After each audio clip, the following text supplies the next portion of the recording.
ceux qui décident la politique mondiale, les grandes orientations, les stratégies de domination, vont mettre en place les mécanismes. Mais après, on a affaire à des décideurs, mais d'un rang inférieur, et qui souvent peuvent céder devant la pression des pays. Donc si un pays est réellement décidé à une politique qu'il peut défendre, le pays peut imposer son point de vue. Et souvent, pour des raisons diplomatiques, surtout si c'est justifié, il n'est pas acceptable qu'on en arrive à des clashs diplomatiques. Donc je pense que, et puis la survie même. Et là, ça c'est un autre paradoxe qu'on peut observer dans les pays. Comment se fait-il que les pays, depuis des décennies et des décennies, travaillent avec des institutions internationales, ne développent pas en interne des systèmes de réflexion, des systèmes de concertation pour dire comment faire face à ces partenaires. Quand on regarde, quel que soit le domaine, que ce soit dans la diplomatie, que ce soit dans l'économie, que ce soit dans l'agriculture, que ce soit dans le développement industriel, il n'y a pas un secteur où la présence massive des partenaires extérieurs ne soit pas problématique. Mais normalement, à l'échelle individuelle, quand on a un problème, on se donne les moyens de réfléchir sur le problème. Dans les universités, on devait avoir des filières spécialisées dans la recherche qui réfléchissent comment comprendre les mécanismes de fonctionnement de ces institutions. On devait avoir beaucoup d'étudiants qui réfléchissent sur ces questions-là, des professeurs qui réfléchissent sur ces questions. Au sein des ministères, on doit avoir des unités qui disent, voilà, comment se comporter face à une expertise internationale. Comment une problématique qui s'oppose et qui met en relation les nationaux et les internationaux, comment on doit se comporter. À l'école normale, à l'école nationale d'administration et de magistrature, on doit leur enseigner ça. Donc je disais que j'étais enseignant, titulaire depuis maintenant une vingtaine d'années. Je travaille dans les banlieues. Donc c'est un terrain, je pense que je connais assez bien parce que j'ai fait une dizaine de lycées en Île-de-France en tant que professeur d'économie-gestion. Et à un moment donné, effectivement, je me suis dit, au regard bien sûr de tout ce qui se dit dans les médias, sur les banlieues, et comparé à ce que je vis moi en tant qu'enseignant engagé, je me suis dit peut-être c'est l'occasion de me prononcer vraiment sur ma pratique professionnelle. Parce que souvent, ce qui se passe, c'est que c'est les experts, entre guillemets, qui n'ont jamais mis le pied sur le terrain, qui parlent à notre place. Donc à un moment donné, je me suis dit, voilà, pourquoi pas essayer cette expérience, parler au moins de ce que je fais quotidiennement quand je me réveille, et que c'est dur hein, des fois de se réveiller. Je me dis, voilà, je vais parler de ces banlieues-là. Mais avant de parler du fond, j'aimerais bien parler de la forme. Quand on regarde ce livre, il est petit, hein, donc il est facile à lire, donc n'hésitez pas à l'acheter. Ensuite, moi je trouve franchement qu'il est beau. Il y a quand même un fond blanc avec un tableau que beaucoup peut-être n'ont pas eu l'occasion de découvrir. C'est un vrai tableau qui a été peint par l'une des plus grandes peintres de la Bretagne, Danielle Gauvin. Danielle Gauvin, en fait, c'est une dame que j'ai rencontrée en Bretagne, plus précisément à Côte d'Armor. Et c'est Georges Lemeur qui a préfacé mes 2 premiers bouquins, qui me l'a présenté. Mais encore une fois, ce qui est important aussi, c'est le fond. La forme, je vous l'ai dit, c'est un beau livre, etc. Mais le fond, enseigner, déjà, c'est pas facile. Il y a des collègues qui sont présents dans cette salle, je les vois sourire, surtout en banlieue. Pourquoi? Parce que les banlieues, les dites banlieues, ce sont des environnements, en France en tout cas, on peut même faire des similitudes au Sénégal, hein, où sont concentrées des populations très défavorisées. Dans notre langage, on parle de catégories socio-professionnelles. Bon, je ne vais pas aller dans les termes techniques, mais en tout cas, on a constaté que dans les banlieues françaises, il y a des gens qui vivent, qui sont issus de catégories sociales défavorisées. Ça, ce n'est pas moi qui le dis, mais c'est un constat. Qu'est-ce que ça veut dire? Ça veut dire que ces gens-là n'ont pas des revenus, n'ont pas surtout ce que Pierre Bougodia appelle le capital culturel, la langue, maîtrise de la langue, etc., qui leur permet effectivement de réussir, en tout cas comme réussirait n'importe quel jeune français. Deuxième problème, il y a les problèmes d'infrastructure. Vous savez bien que bon, il y a des efforts qui sont faits aujourd'hui par le conseil régional, par exemple dans le cadre du lycée où je travaille, parce que ne l'oubliez pas, ce sont les conseils régionaux qui financent les lycées, le conseil général finance les collèges et bien sûr les communes, conseil municipal finance les écoles maternelles et bien sûr les écoles primaires, c'est ça. Donc il y a cette caractéristique-là, manque d'infrastructure. Et moi, mon livre aussi s'intéresse surtout, comme je l'ai dit tout à l'heure, aux enseignants.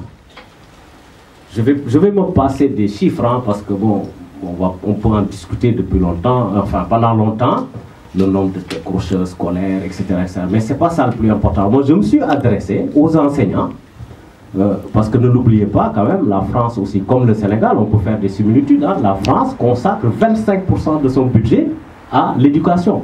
C'est le pôle le plus important, ça fait 66,4 milliards. Et on a constaté que tous les ans, il y a environ 160 000 à 200 000 qui sortent du système sans qualification. Okay? Et même ceux qui réussissent ne servent pas vraiment les bases productives de ce pays-là. C'est-à-dire qu'il y a une inadéquation entre la formation et l'emploi. Et ces constats-là sont surtout établis dans les banlieues. Donc moi, je me suis adressé à mes collègues en leur disant, la banlieue, c'est pas ça. Certes, il y a des élèves difficiles, il y a des élèves en difficulté, il y a des élèves qui sont très bons, on les oublie souvent parce que voilà, on met l'accent surtout en France sur ce qui est problématique, alors que dans nos classes, on accueille aussi des élèves qui sont très bons. Mais le problème qui se pose, c'est que nous, enseignants, on n'est pas formés pour accompagner ce genre de public hétérogène. C'est ça le problème. Parce qu'enseigner à lui le grand, dire vous préparez votre cours, vous donnez ça aux élèves, ils font, après vous pouvez lire le journal. Mais nous, on a des élèves qui ont des problèmes de concentration, qui ont des problèmes sociaux, qui ont des problèmes de tout ce que vous pouvez imaginer. Donc il est évident que l'enseignant qui arrive, qui est en face de ces élèves-là et qui n'est pas formé, c'est pas évident.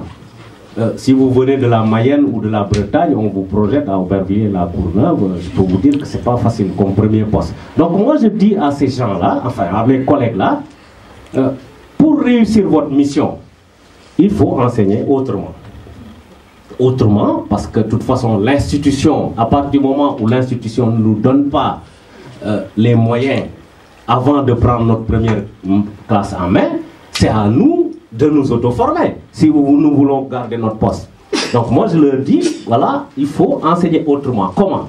Bon, concrètement, je leur donne mon expérience et celle des collègues. C'est pas Momar Sokhna Diop qui s'est enfermé dans son salon et qui dit, voilà, il faut faire comme ça. Non, j'ai recueilli également l'expérience des collègues, je les ai croisés et j'ai établi des propositions. Je leur dis, voilà, par exemple, dans la façon de faire nos progressions. Parce que souvent, comment ça se passe, un enseignant, il va faire sa progression, il s'enferme dans sa classe, il fait cours, il évalue les élèves, et puis personne ne sait ce qu'il fait, à part les inspecteurs qui viennent une fois tous les 10 ans. Donc, moi je leur dis, il faut peut-être établir les progressions ensemble. On travaille ensemble. Au lieu de vous enfermer chez vous dans une classe pour faire cours, on peut en parler entre équipes pédagogiques pour essayer d'avoir les mêmes... d'appliquer les mêmes règles. Je pense que c'est quand même pas mal, quoi. On l'a expérimenté ensemble.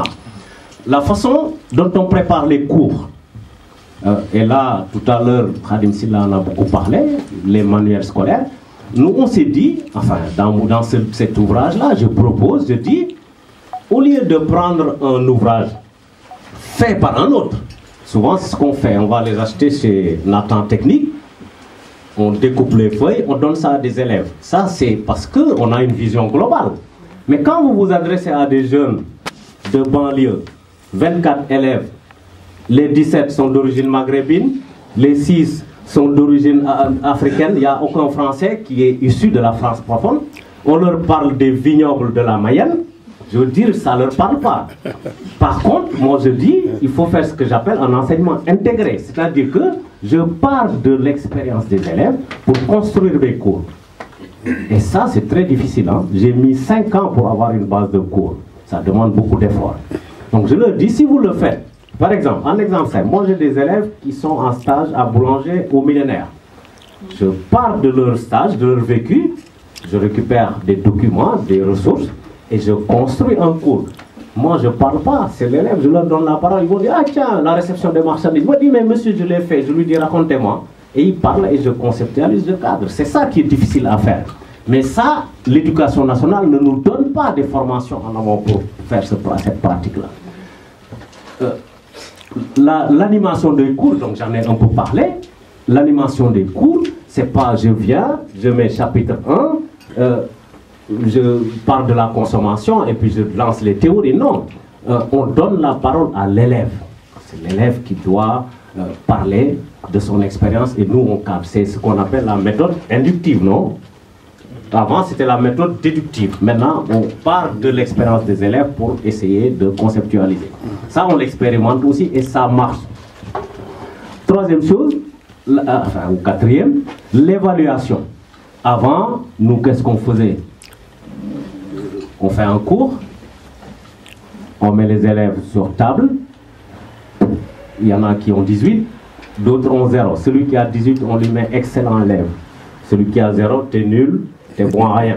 Non, moi je leur propose de partir de ce que l'élève sait faire, même si ça vaut 2, valoriser ce qu'il sait faire et remédier sur ce qu'il ne sait pas faire. Et je pense que c'est comme ça qu'on fait progresser les jeunes. Parce qu'il ne faut pas l'oublier, l'éducation, ça doit être un droit. Et il n'y a pas d'élèves plus méritants que d'autres.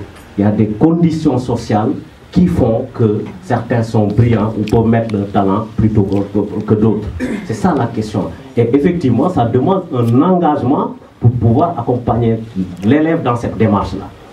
Donc l'évaluation qui n'est plus une évaluation plutôt sommative, comme on l'appelle dans notre langage, c'est-à-dire on te met une note et puis on s'arrête. C'est plutôt une évaluation formative. On est toujours dans la formation pour faire progresser l'élève. Donc voilà, en résumé, cette expérience-là que j'ai essayé de formaliser, et surtout un aspect qui est très important, sur lequel j'ai insisté, c'est les familles. Parce que moi, cette approche psychopédagogique, comme on l'appelle dans notre langage, c'est-à-dire que le professeur, il est là, il fait son cours et puis terminé. Non, moi je pense qu'un jeune ne peut réussir que si tous les acteurs qui tournent autour de ce jeune s'impliquent dans l'éducation. Je parle de l'enseignant, de la famille, des institutions, parce qu'il y a les collectivités locales qui donnent de l'argent. Ils doivent aussi avoir, je pense, une implication dans les lycées. Il y a les partenaires, les entreprises. Les entreprises doivent aussi s'impliquer davantage dans la formation des enseignants. Par exemple, dans notre lycée, nous, il y a pas mal de professionnels qui viennent intervenir dans nos cours devant les élèves. Et ça, c'est très positif aussi. Mais ça demande effectivement un partenariat très solide. Et les parents, j'insiste pour terminer sur les parents. Aujourd'hui, moi, je suis professeur principal d'une classe de seconde. Depuis 10 ans, donc j'accepte, je choisis de prendre les secondes parce qu'après on peut les accompagner jusqu'en terminale et ils nous connaissent. Ce qu'on appelle les montées pédagogiques.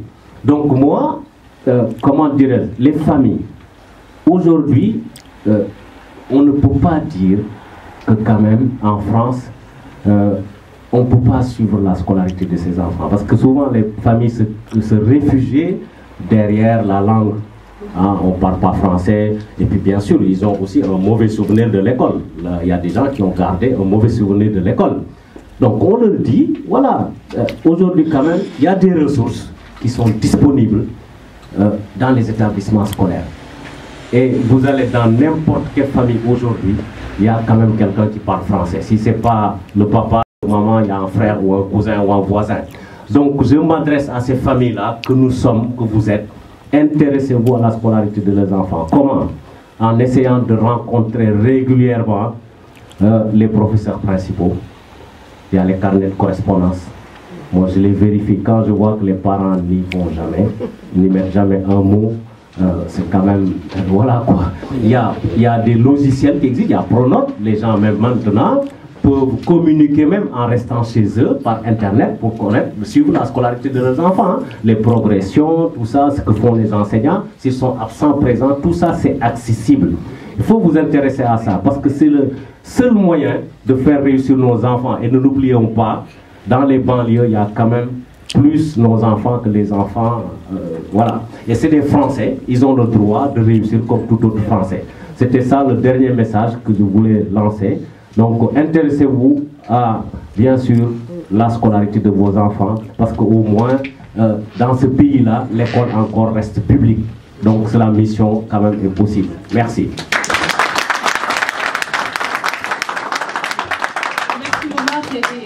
Je confesse, je n'ai pas encore lu. Et je le lirai volontiers parce que je viens d'apprendre quand même que Momar a fait un travail formidable en proposant quelque part une méthodologie d'enseignement qu'il appelle une méthodologie d'enseignement intégrée, centrée sur la prise de parole de l'élève, qui est ici considéré comme un usager, et également sur une évaluation formative, à savoir partir du savoir-faire pour réajuster l'apport à fournir à l'élève. Donc, quelque part, ce que propose Momar, c'est une approche, c'est de passer d'une approche psychosomatique, c'est ça, à une approche participative, dans laquelle il y a une prise en considération de l'écosystème, un petit peu autour de l'école. Bien évidemment, d'une prise de considération de l'élève lui-même, des entreprises qui sont sur l'écosystème dans lequel évolue l'élève, mais aussi bien évidemment sur le rôle. Momar a beaucoup insisté là-dessus. Sur le rôle des parents qui doivent s'intéresser beaucoup à la réussite scolaire en mettant le pied à l'école, au-delà même de lire les carnets de notes et les carnets de correspondance. Alors, je m'appelle Massak Sek, donc je suis conseiller en insertion socio-professionnelle. Donc j'interviens après le Momar, après le lycée des jeunes qui sortent du système scolaire. Donc nous intervenons pour les accompagner pour l'insertion socio-professionnelle. Voilà, tout ce que vous venez de dire, on va bien dire sur ce que vous avez fait pour accompagner ces jeunes-là, rencontrer les parents, partir de leurs besoins, pour créer quelque chose. Au niveau des missions, parce que je travaille dans les missions locales, je ne sais pas si vous connaissez un peu les missions locales, des structures qui ont été créées vers les années 80, donc ils sont au niveau des communes, financées par l'État une partie, les régions, les communes et le Fonds social européen. Voilà. Donc moi j'y suis là-bas depuis 1997. Là j'ai pris ma retraite, voilà. Et j'intervenais dans 4 communes, dont l'une des communes qui est très bien connue, Chanteloup-les-Vignes. Dans le 118. Donc, tout le monde connaît Chanteloup-les-Vignes. Il y a même un film qui a été tourné là-bas, La Haine. Voilà. Donc, c'est des jeunes, vraiment, qui sont dans le difficulté.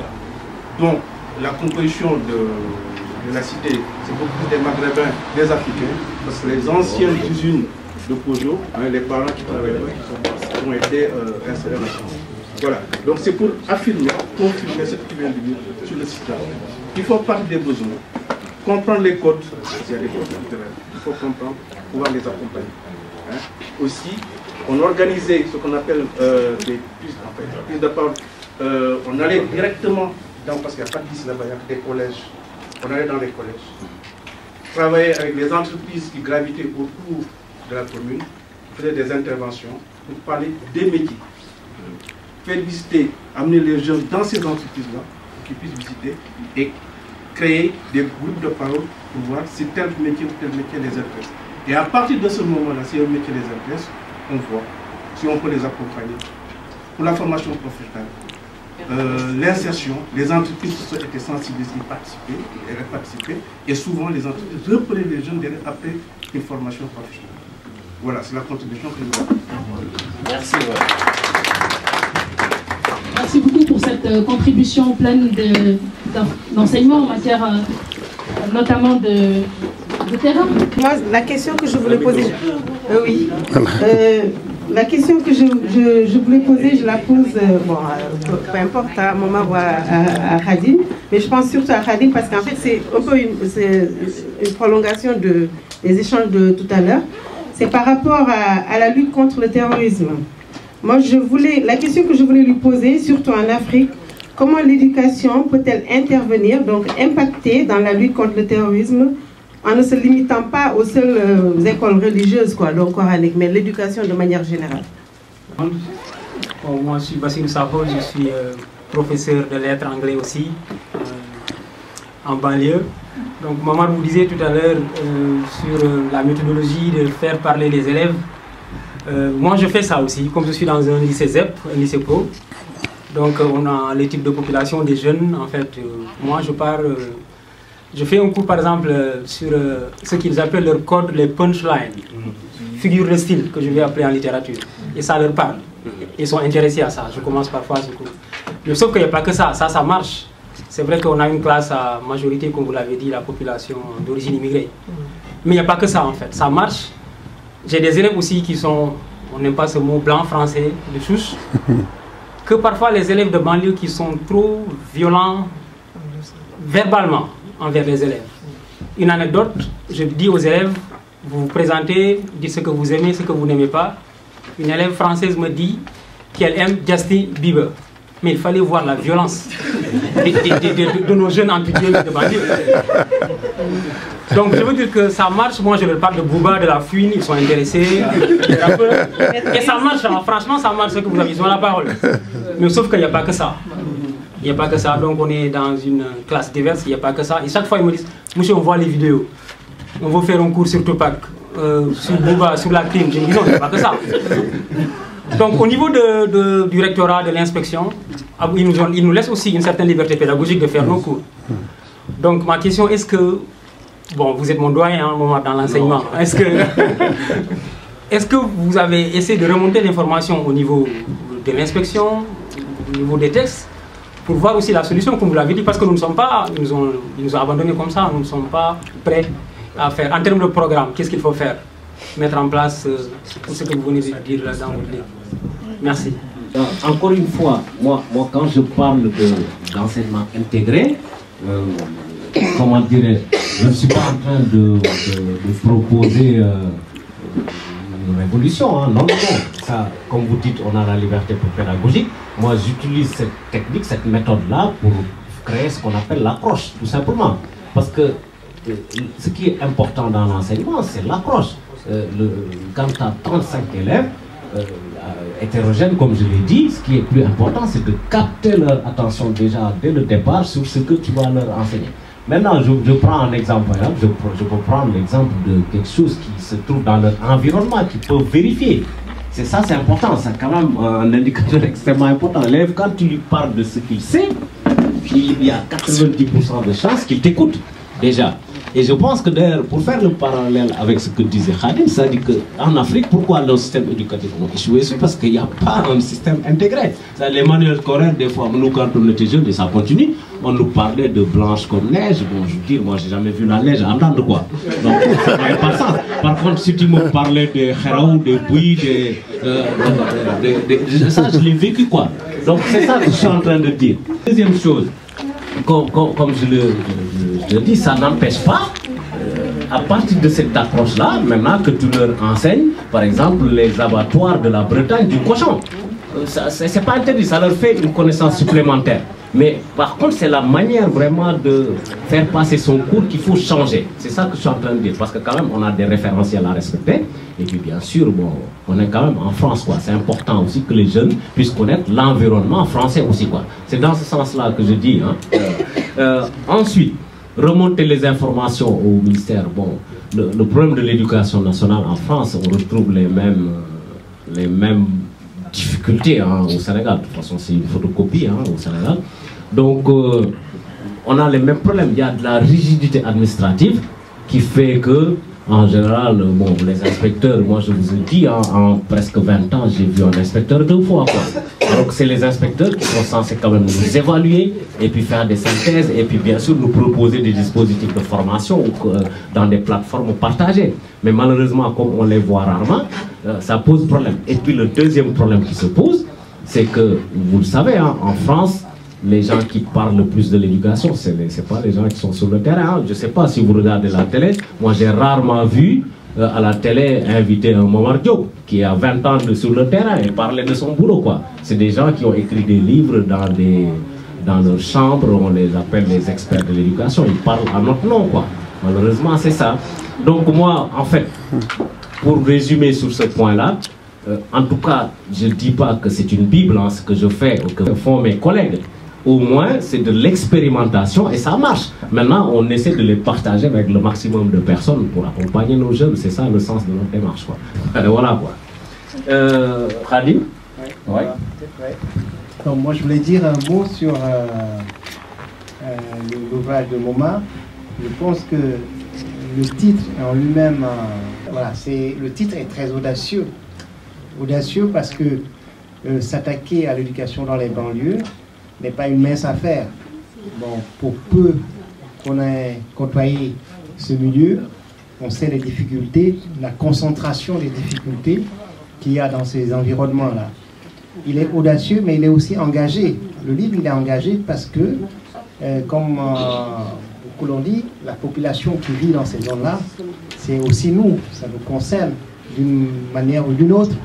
Donc, ce sont les populations d'origine étrangère, donc qui peuvent être nos enfants, qui peuvent être... donc, en ce sens, ce livre apporte des éléments de réponse qui pourraient nous aider directement. En ce sens, il est très engagé. Et puis enfin, c'est un ouvrage de terrain, parce que toutes les réflexions stratégiques dont il était question tout à l'heure doivent à un moment se traduire sur le terrain. Et sur le terrain, il faut savoir comment les mettre en œuvre, les implémenter. Et là, on a des expériences, des retours d'expérience qui peuvent à la fois nourrir la pratique pédagogique, mais aussi nourrir la réflexion d'une manière globale au niveau politique et stratégique. Donc en ce sens, le livre est triplement donc important.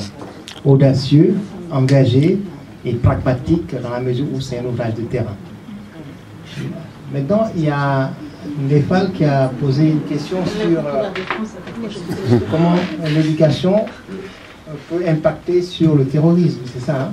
Oui, sur la lutte contre le terrorisme. La lutte contre le terrorisme. C'est d'actualité, quoi. Oui, mais quand on regarde la sociologie et le profil des enfants, de ceux, pas les enfants, il y a des adultes, de ceux qui se lancent dans cette entreprise terroriste-là, on est tous d'accord que c'était des personnes en échec scolaire, déjà. Ils sont quasiment, enfin, majoritairement, à très très grande majorité, en échec scolaire. Et puis c'est des jeunes qui ont un parcours judiciaire assez chargé, un dossier judiciaire assez chargé. Bon, ça c'est le profil au niveau français, hein, le constat. Donc, mais par rapport à nous, en Afrique, je suppose que c'est ça le sens de la question. Voilà, c'est ça, parce qu'en fait, oui, c'est partout. Mais nous, le risque est grand. Je pense que le risque est grand d'une contamination. Parce que tout simplement, enrober des jeunes est trop facile. On a vu ça avec les enfants soldats.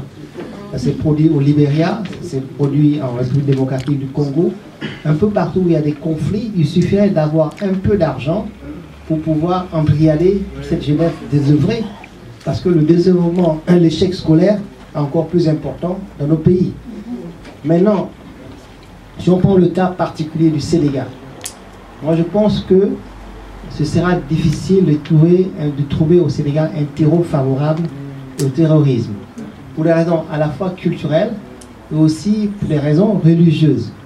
Je pense qu'il y a une présence confrérique assez puissante qui est là, une affiliation en tout cas confrérique des Sénégalais qui fait que la mainmise, la prégnance des idéologies qu'on appelle salafistes ou extrémistes a peu de chances de s'enraciner dans ces environnements-là.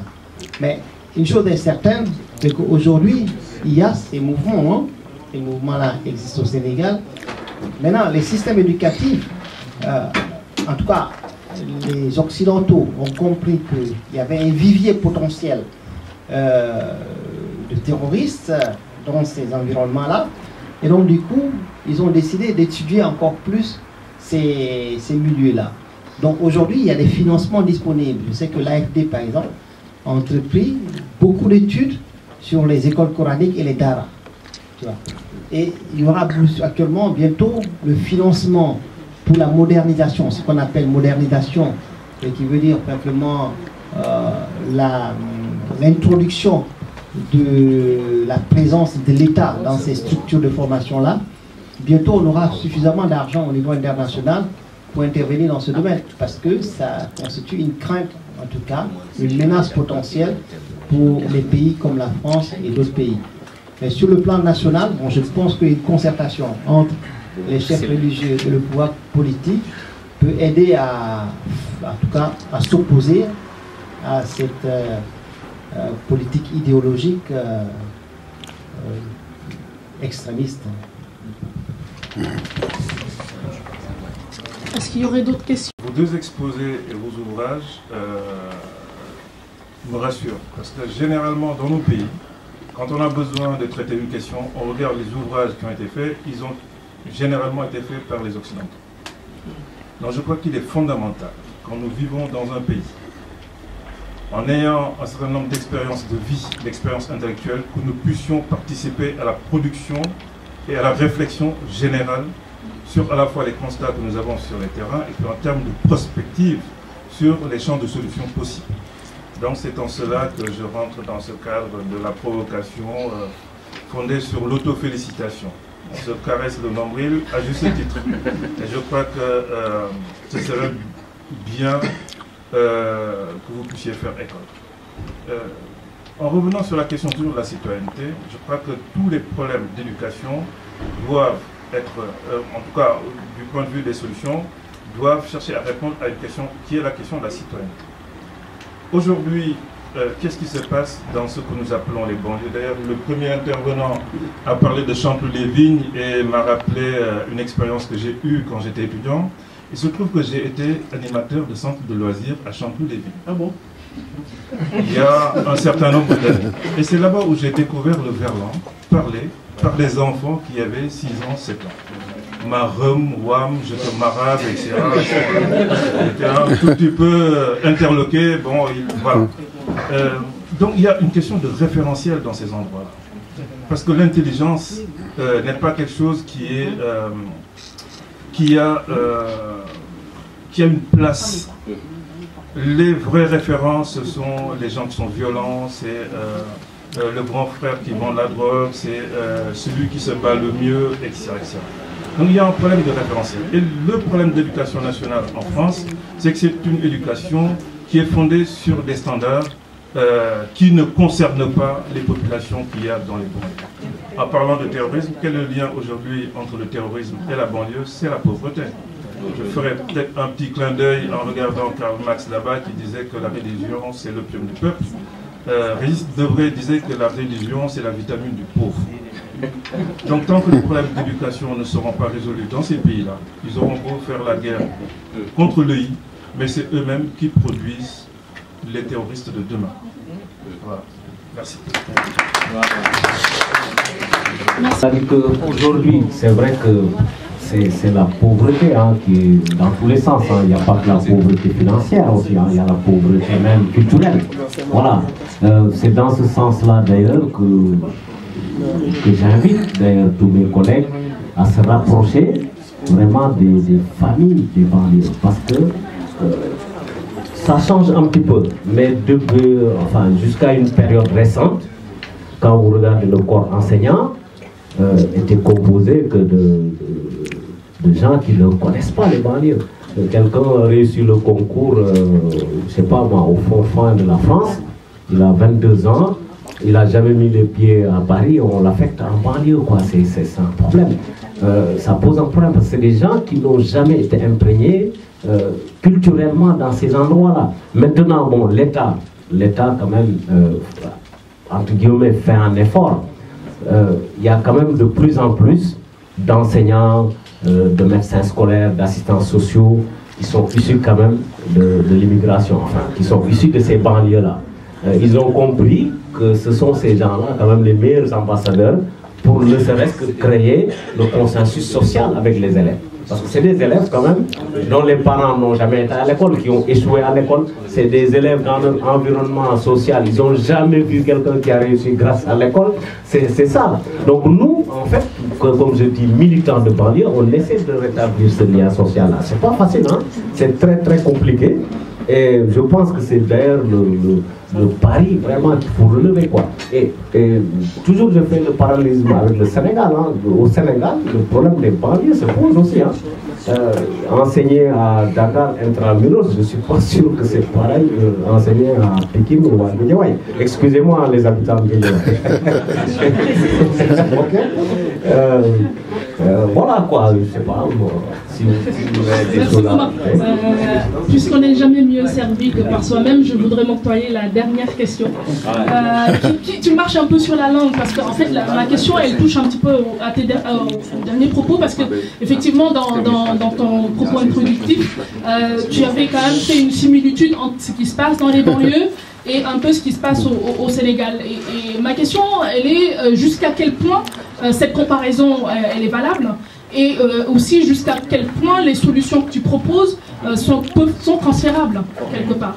Citer quelques indicateurs, hein, quand on va dans les banlieues à Dakar, enfin à Dakar plus précisément, il y a quand même une concentration de population défavorisée. On le veuille ou pas, avec, bon, après ça dépend comment on les qualifie, quoi. Un manque d'infrastructures, ça on le retrouve aussi dans les banlieues, et non, pas que dans les banlieues, Khadim peut témoigner parce qu'il travaille avec le système éducatif sénégalais. Quand on va aussi par exemple dans les campagnes, enfin dans les milieux les plus reculés, il y a ce qu'on appelle même les abris provisoires, que d'ailleurs l'actuel ministère est en train de résoudre en partie, hein, il faut le dire, quoi. C'est pas parce que Serigne Mbaye Thiam est socialiste, hein, mais c'est la réalité. Les abris provisoires ont été réduits de manière très significative. Donc il y a ça. Par contre, ce qu'on comment dirais-je, ce qu'on ne retrouve pas dans les banlieues au Sénégal et qu'on retrouve en France, c'est les élèves qui ont des problèmes de comportement. Ouais, des problèmes de comportement. Ici, les élèves ont souvent dans les banlieues des problèmes de comportement. Au Sénégal, on a 70 élèves qui sont difficiles, qui ont des difficultés, mais qui ne sont pas difficiles. Donc, une bonne partie du problème est résolue quand même. Mais il y a un autre souci, ça a été évoqué tout à l'heure, il y a la formation des enseignants. Au Sénégal, avant, depuis l'alternance de 2000, il faut dire les choses, c'est pas parce que je suis socialiste, c'est un constat qui a été d'ailleurs évoqué en partie par Khadim, c'est là. C'est qu'en 2000, il y a quand même la privatisation de l'éducation nationale qui a fait qu'on a recruté massivement des enseignants pour des raisons politiques, tout simplement. Et effectivement, dans l'affectation même des enseignants, il y avait un problème. Khadim l'a dit tout à l'heure, il y avait un quota politique qui existait, c'est-à-dire que le ministre ou le président de la République décidait de dire, voilà, 30% des enseignants, c'est moi qui m'occupe de leur affectation. Si tu ne prends pas la carte du parti, tu te retrouves à Kédougou ou à Nandouba. Maintenant, effectivement, Serigne Mbaye Thiam, le ministère qui dirige, a résolu ce problème-là. Ils ont informatisé, par exemple, comment dirais-je, l'affectation des enseignants. Maintenant, c'est comme en France, tu fais tes vœux via Internet, après c'est le logiciel qui t'affecte. Bon, les plus gros, enfin les gens qui ont des gros pistons, ils arriveront toujours à passer, mais en tout cas ça a été limité. Et ça, je veux dire, c'est important.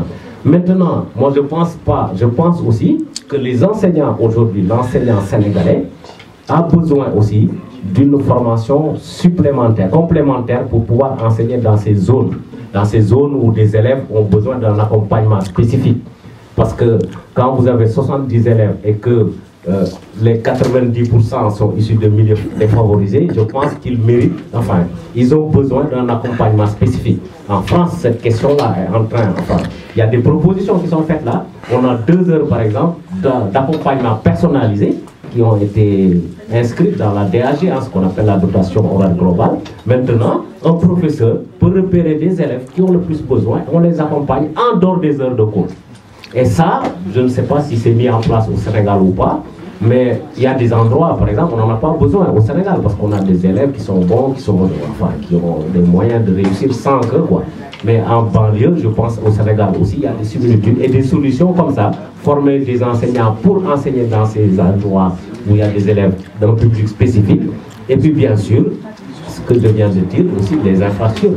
Il faut que l'État aussi décentralise et mette les moyens dans ces zones-là qui en ont plus besoin que d'autres. Merci. Très bien, merci beaucoup Noma. Merci en tout cas pour cette présentation et d'avoir répondu aux différentes questions. Je vous laisse les mots de la fin, vous êtes nos principaux intervenants. Déjà Khadim. Personnellement, j'ai apprécié l'échange.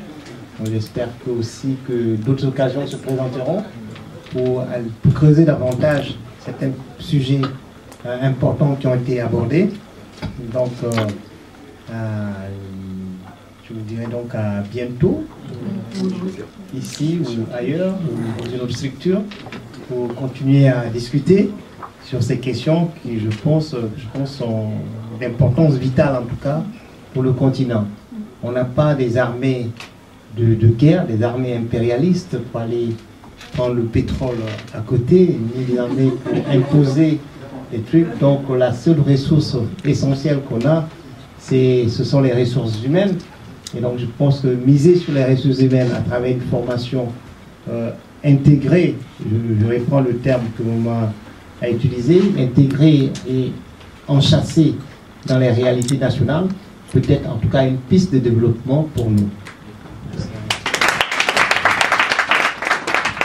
Quand j'ai rencontré mes collègues de Vision, j'avais vite lu en eux cette dynamique-là, cette volonté vraiment de réfléchir sur les problématiques qui se posent chez nous. Parce que quand vous cherchez à cueillir le fruit avant même de travailler pour l'avoir, c'est compliqué quand même, quoi. Malheureusement, c'est ça qui domine maintenant l'actualité politique. Donc vraiment, moi je tiens à remercier toutes ces personnes-là qui se mobilisent vraiment pour créer cette nouvelle dynamique. Donc c'est pourquoi d'ailleurs, je vous convie, hein, moi je fais pas on ne fait pas de propagande politique, hein. Non, on vous convie à venir voir ce qu'on fait. Il y aura beaucoup d'activités cette année. Vous venez voir de temps en temps, c'est l'occasion aussi de revoir les frères, les sœurs, la famille. Déjà c'est pas mal. En France, on n'a pas l'occasion de le faire souvent. Et dans un deuxième temps, ça permet tout simplement de voir ce qu'on fait. Et si vous êtes disponible pour nous donner une partie de vos compétences au service du Sénégal, mais c'est bienvenu. C'est tout ce qu'on cherche nous. Après maintenant, si vous voulez être socialiste, tant mieux. Si vous voulez parler, tant pis quoi. Voilà, c'est ça qui nous anime. Et puis encore une fois, pour terminer, vraiment, nous l'avons dit gërëm, di leen ñaanal yàlla ngeen yàgg fi yéen ak seen njaboot ba lu mel ni ñu koy mën a fekkee ay ati at, c'est très important. Au-delà de ça, vraiment, voilà, nous leen di remercier au nom de Vision. Voilà. Dans les mois à venir, dinañ def ay activités. On vous informera et j'espère que vous viendrez très nombreux. Amenez vos familles, vos enfants, vos femmes, vos amis, vos maris. Et ce sera bien. Jërëjëf. Merci. Ouais. Je suis là, donc bonjour. Ouais, bonjour. L'éducation en Afrique, qui est un vaste programme. Quels sont les grands de l'éducation en Afrique aujourd'hui? C'est un livre qui date maintenant. Si vous devez le réécrire aujourd'hui, qu'est-ce que vous auriez écrit à la place? Non, ce que j'ajouterais, j'ai pas abordé la question du leadership. Mais dans le livre, je vais essayer d'aborder les questions à la fois techniques et de vision. Et à l'époque, je ne travaillais pas beaucoup sur les plans stratégiques de développement de l'éducation. Et depuis, je me suis mis, j'ai eu l'opportunité de travailler dans pas mal de pays. Et donc, peut-être, ce serait un des chapitres que j'aurais ajouté. Et puis, un autre chapitre éventuellement sur les technologies de l'information et de la communication, sur le digital. Et comment le digital pourrait améliorer les performances à la fois de gestion du personnel, mais aussi des opportunités d'apprentissage. Donc ces questions-là, je l'aurais peut-être traité encore plus en profondeur. Voilà. Si on voit un peu l'état du niveau au Sénégal, quelle éducation aujourd'hui pour les Sénégalais? Le système sénégalais est un peu bloqué par des questions politiques liées aux grèves répétitives. Donc je pense que déjà, avant de se lancer dans une quelconque perspective, je crois que l'urgence est d'arriver déjà à trouver un consensus auprès des différents acteurs, les syndicats en particulier, les associations des étudiants et l'État, et qu'ils arrivent à partir d'un dialogue politique à stabiliser en tout cas la situation pour que l'école puisse démarrer normalement. Mais cette stabilisation-là peut se faire aussi à travers l'expression d'une nouvelle vision, encore une fois partagée par tout le monde, et qui permettrait en ce moment de pouvoir espérer engranger les bénéfices de l'éducation à terme. Si aujourd'hui on voit ce qui se passe au niveau des universités au Sénégal, et on sait que tout récemment le ministre était là pour un pôle d'excellence avec des étudiants, qu'est-ce que ça vous inspire? Et je pense que le principe est excellent, mais je pense qu'il faudrait aussi qu'on arrive à pouvoir produire de l'excellence au niveau national. Donc avoir des centres d'excellence aussi au niveau du pays. Voilà. Merci. Merci. Voilà, merci. Vous venez d'éditer un livre intitulé Enseigner en banlieue, c'est possible. Qu'est-ce qui vous a poussé à entrer dans cette réflexion, à entrer dans ce travail?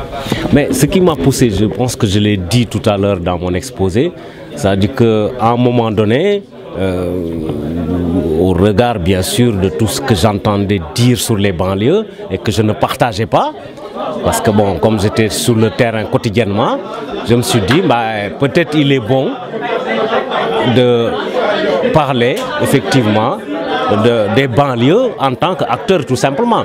Et bon, pour moi, ça n'a pas été difficile dans la mesure où... Qu'est-ce qui se disait selon vous? C'est-à-dire que quand on regarde les médias en France, les banlieues quand même sont... Enfin, en tout cas, ce qu'on dit sur les banlieues, c'est pas très flattant, comme on dit. On parle souvent de zones de non-droit, des endroits où il y a des trafics de drogue, des jeunes qui ne respectent pas les institutions de la République, comme l'école, bien sûr, qui est le symbole quand même le plus présent. Je me suis dit, et puis bien sûr au regard aussi de ce que je voyais à la télé, c'est-à-dire que dans la télé, en général, on n'invitait que des soi-disant spécialistes. Bon, je ne suis pas en train de dire qu'il n'y a pas de spécialistes, mais c'était assez rare de voir par exemple quelqu'un vraiment qui est sur le terrain et qui connaît le terrain s'exprimer sur les questions des banlieues. Donc à partir de ce moment-là, je me suis dit, peut-être ce serait bien que j'essaie de parler de mon expérience et de celle des collègues. Mais bon, pour moi ça a été facile dans l'écriture bien sûr, parce que j'avais l'habitude d'écrire. Donc ça a été facile. Et puis deuxième chose aussi dans la publication, parce que j'avais déjà publié 2 ou 3 livres. Donc en fait j'avais quelque part l'expérience de l'écriture qui a aussi été une motivation supplémentaire. Alors parlons du contenu. Qu'est-ce qu'on peut rencontrer dans ce bouquin? Qu'est-ce qu'on peut apprendre dans ce bouquin? Dans cet ouvrage-là, déjà, il y a une première partie qui a établi un diagnostic déjà du système éducatif français. Bon, quand je dis qu'il a établi un diagnostic, c'est-à-dire que je reprends, bien sûr, je rappelle, en tout cas toutes les statistiques qui ont été établies sur les banlieues, à savoir donc des populations défavorisées, des populations difficiles, en difficulté, manque d'infrastructures, tout ça, c'est pas moi qui l'ai inventé, c'est des constats qui ont été attestés quand même par des institutions officielles.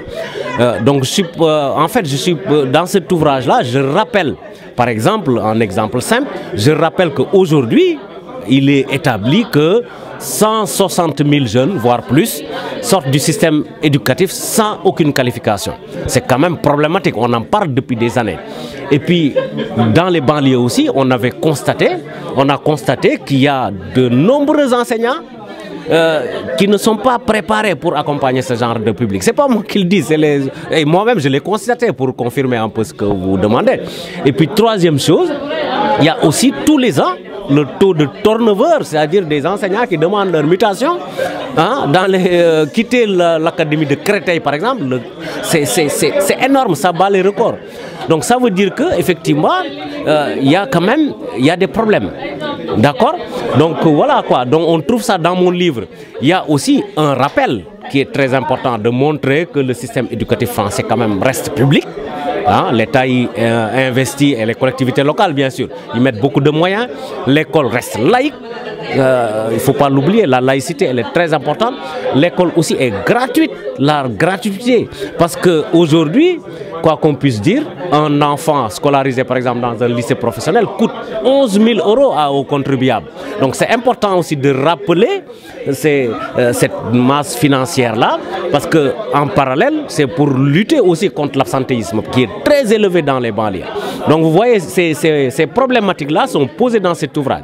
Et dans la deuxième partie, bien sûr, je rappelle aussi qu'il y a eu pas mal de réformes qui ont été mises en place et qu'il y en a certaines qui ont bien sûr, dans une certaine mesure, réorienté l'éducation, mais il y en a qui ont servi à rien aussi, parce que je ne suis pas aussi dans le rappel, je suis aussi dans la critique.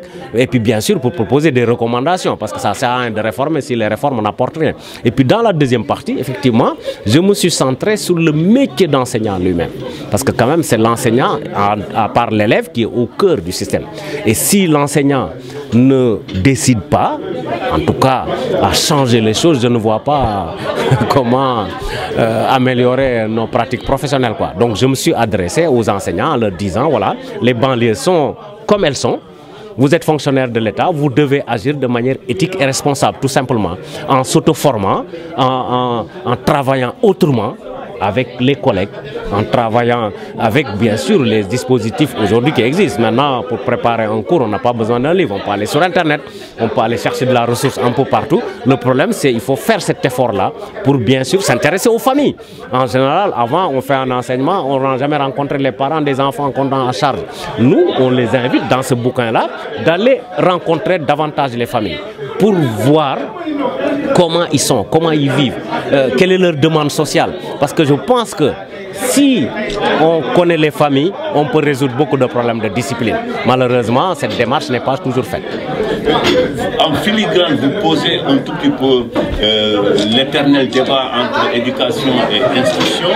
À vous entendre, on a l'impression que vous êtes dans le versant éducation, alors que beaucoup d'enseignants, pour eux, ils sont à l'école pour instruire les enfants. Oui,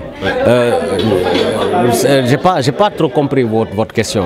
Je dis que vous posez l'éternel débat entre éducation et instruction. Ce que vous dites comme ça me laisse penser que vous encouragez les enseignants à privilégier le versant éducation, alors que eux, généralement, ils sont là pour instruire les enfants. Mais ça dit que voilà, on change de paradigme maintenant. Avant, on était devant les enfants, voilà, pour les instruire. Malheureusement, l'élève d'il y a 30 ans a changé. Les élèves, maintenant, qu'est-ce que les missions d'un enseignant ne se résument plus. Il faut l'accepter à l'instruction. Maintenant, l'enseignant est amené à éduquer les enfants, à les éduquer dans le sens de remplacer en quelque sorte la famille. Parce qu'aujourd'hui, la famille est quand même à éclater. Surtout dans les sociétés occidentales, la famille c'est déjà réduit. En plus, les activités professionnelles, sociales et tout ça font que les enfants ne parviennent plus effectivement à éduquer les enfants comme ça se faisait il y a 20 ans. Donc aujourd'hui, ce manque-là, malheureusement, ou heureusement, on le confie de plus en plus à l'enseignant. L'enseignant n'est plus là à donner un cours, point. Il est obligé d'accompagner l'élève dans ses projets culturels, dans ses projets familiaux, etc., etc. Et ça prend... C'est ce qui vous permet de dire qu'il est possible d'enseigner en banlieue. Bien sûr, moi je dis que c'est possible d'enseigner dans la mesure de changer de paradigme. C'est-à-dire qu'on part de l'approche pédagogique, qui était de l'approche plutôt psycho, qui était dominante, à une approche socio-pédagogique. C'est-à-dire qu'aujourd'hui, l'élève, ce n'est pas l'élève à qui on donne une formation. On doit tenir compte de son environnement socio-culturel, sa famille, comment dirais-je, son environnement tout simplement. D'ailleurs, je sais pas si je pense que vous avez fait des études dans ce domaine-là, toute la théorie de l'auto-formation qui est très développée par Geoffroy Dumasdier, Georges Lemaire, etc. Moi, je pense que c'est une donne qu'il faut prendre en compte aujourd'hui pour mieux accompagner les élèves. Qu'est-ce qui, selon vous, justifie ce mal-être des enseignants? Le mal-être des enseignants, je l'ai dit, ça vient en grande partie du fait que les enseignants ne sont pas préparés en amont avant de prendre leur première classe en main. Et il est évident que si vous n'avez pas les compétences nécessaires pour accompagner ce genre de public, déjà ça pose un problème. D'accord? Et puis, la deuxième chose, c'est l'affectation même des enseignants. Donc, il y a un problème aussi de gestion des ressources humaines enseignantes. Moi je ne sais pas, je ne vois pas comment vous pouvez vivre dans un environnement, par exemple, campagnard en France. Hein? À 23 ans, vous sortez des instituts de formation, on vous met à la Courneuve en première classe sans vous préparer en amont. Et cette question-là, effectivement, est en train d'être... En tout cas, il y a le Parti socialiste, je ne le dis pas parce que c'est le Parti socialiste français. Hein? Ils sont en train d'apporter des solutions depuis qu'ils sont au pouvoir. Par exemple, dans mon lycée, moi, j'ai des élèves futurs enseignants que j'accompagne, que je coach, qui viennent dans mon cours et qui prennent les classes en main, je les laisse faire. Ils enseignent, c'est difficile, hein, mais au moins, je suis là après pour les corriger, enfin pour les corriger, non, plutôt pour apporter mon expérience et bien sûr des remédiations. Ça aussi c'est une solution qui se met en place de plus en plus. Ce n'est pas des paroles, hein, c'est la réalité. Nous on a des stagiaires qui sont dans les instituts de formation qu'on accueille dans ce sens-là. Je pense que ça c'est très important de le faire. Malheureusement cela ne se faisait pas avant. Et puis le mal-être aussi, moi je pense que le mal-être aussi est d'ordre financier. Aujourd'hui, malheureusement, quand on travaille dans les réseaux d'éducation prioritaire, on a ce qu'on appelle l'indemnité REP, enfin ZEP, on l'appelait. C'est une indemnité qu'on accordait aux enseignants. Sauf que moi je pense que cette indemnité-là n'est pas, entre guillemets, motivante, je ne dirais pas suffisante, plutôt motivante. Parce que quand même, les conditions de travail ne sont pas pareilles à Paris quand on est en banlieue à Angers, ne serait-ce que les problèmes de logement, etc., etc. Moi, je pense que, effectivement, je le préconise dans cet ouvrage-là, le système éducatif français devrait intégrer dans la formation déjà des enseignants ce concept que je viens d'expliquer, c'est-à-dire que durant leur période de stage, qu'ils puissent suivre des formations pratiques. Et puis deuxième chose, sur le plan financier, qu'on leur alloue une indemnité qui leur permet d'avoir des conditions de vie sérieuses, quoi. Parce qu'on puisse dire, c'est la question financière, elle est très très importante. Malheureusement, parce qu'il faut le dire, hein, les enseignants ne sont pas si bien payés que ça, contrairement à ce qui est médiatisé. Hein. L'évolution, elle est très lente. Moi, je pense que si on combine cette formation des enseignants, on la combine avec l'aspect financier, moi je pense qu'on peut avoir des enseignants très compétents, motivés pour travailler dans les banlieues. Ces enseignants-là, est-ce que ce serait peut-être pas beaucoup plus, je ne sais pas, pour un meilleur équilibre dans l'enseignement et ce qui donne l'enseignement et ce qu'ils reçoivent? Est-ce que ces enseignants forcément doivent avoir les mêmes origines, le même vécu que ceux qui sont enseignés, à savoir les élèves? Non, non, non, pas du tout. Moi je pense que ce n'est pas un problème d'avoir les mêmes origines ou pas. Moi je pense que tout réside dans la compétence. Il y a dans les lycées que j'ai eu l'occasion de fréquenter, il y a des Français de souche qui sont très très compétents, qui se font respecter, bien sûr. Est-ce que les résultats scolaires sont de bons résultats? Ah oui, bien sûr. Moi le résultat de l'élève n'est pas lié à l'origine sociale. C'est pas parce qu'un prof est noir qu'il peut enseigner mieux que...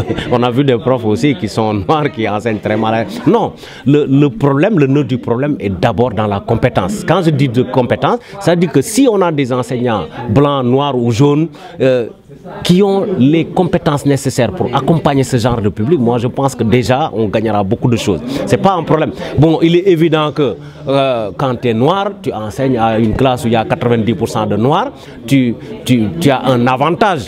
Parce que voilà, tu as un avantage supplémentaire, mais qui n'est pas déterminant. Ce n'est pas déterminant pour l'accompagnement des élèves.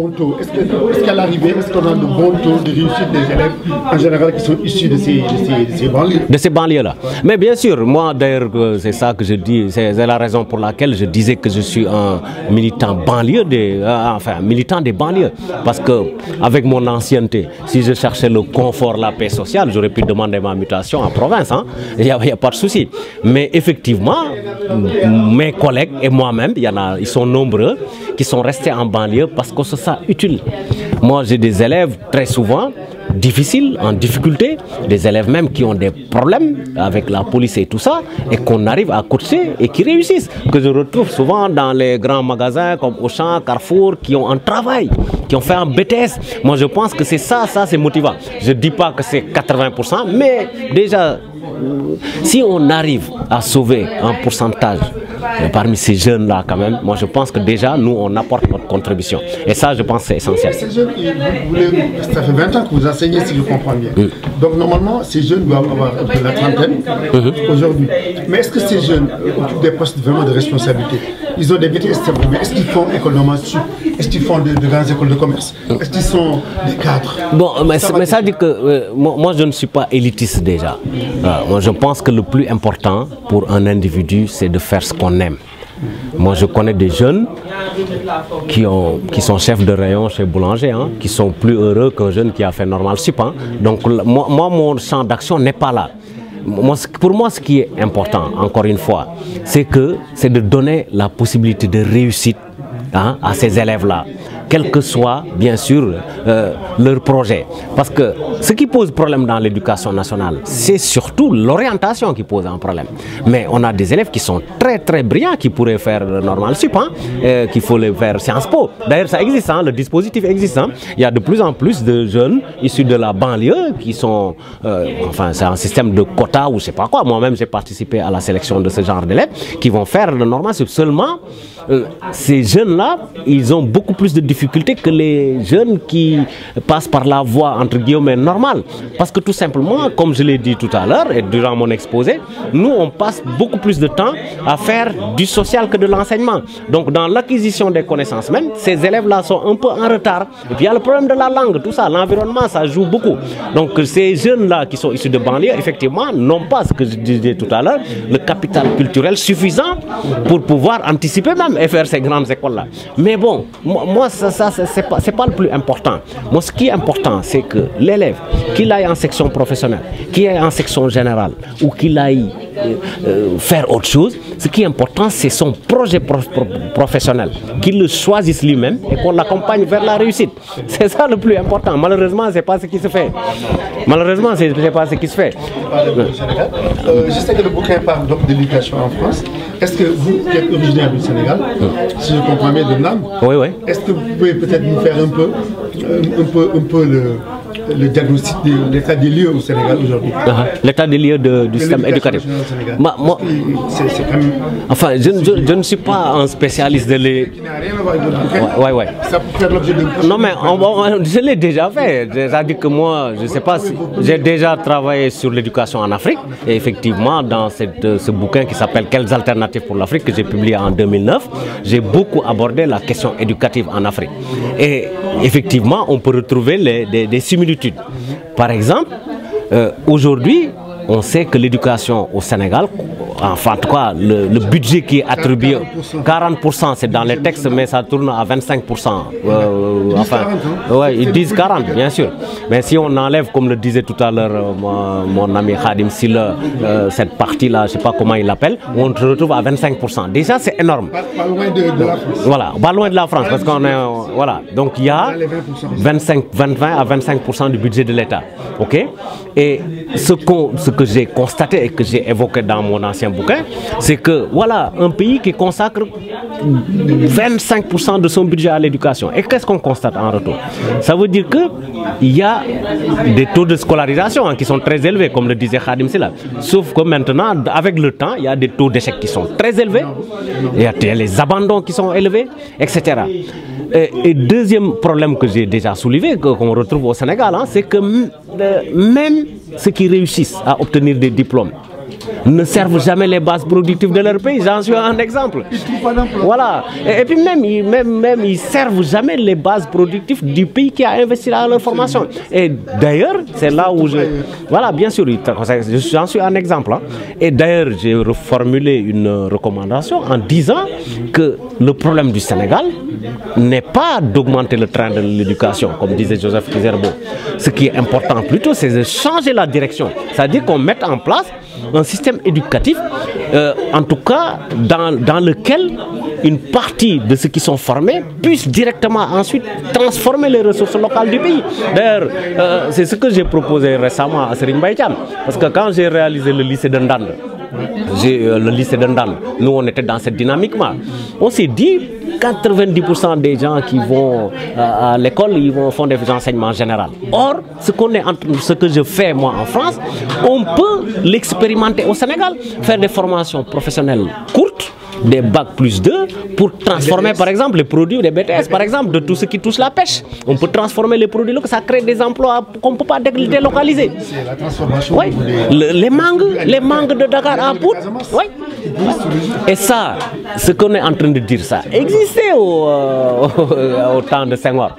Nous tous, on l'a vécu. Quand tu allais en Casamance, moi j'ai vécu beaucoup en Casamance, il y avait la société émergée plutôt, Sociétal, il y avait l'ONCAD avec tout ce qu'on peut penser. Mais c'est des structures, la Sodefitex, SIB, tout ça, ça existe. Dans chaque région, on avait réussi à mettre en place. Et puis il y avait des écoles de formation qui les accompagnaient, les cadres ruraux de Bambay, etc., etc. Donc moi je pense qu'il faut revenir sur ces fondamentaux-là, former des gens qui peuvent servir utilement leur pays pour transformer l'environnement. C'est pour ça que je parle de l'enseignement intégré. Parce que former des bacs plus 10 en droit ou en économie, alors qu'ils n'ont jamais étudié l'économie même des pays ils veulent intervenir, ça pose un problème, quoi. D'ailleurs, Cheikh Anta Diop le disait bien. Il disait que ce qui manque aux Africains, c'est qu'ils ont fait Sciences Po, ils ont fait Subdeco et tout ça, mais ils n'ont jamais appris à transformer leur pays. Et il faut revenir à ça. Il faut beaucoup plus d'intégration en milieu rural. Bien sûr. Merci de ta publication. Merci, M. Diop. Ouais, mais c'est moi. C'est moi surtout, et puis merci.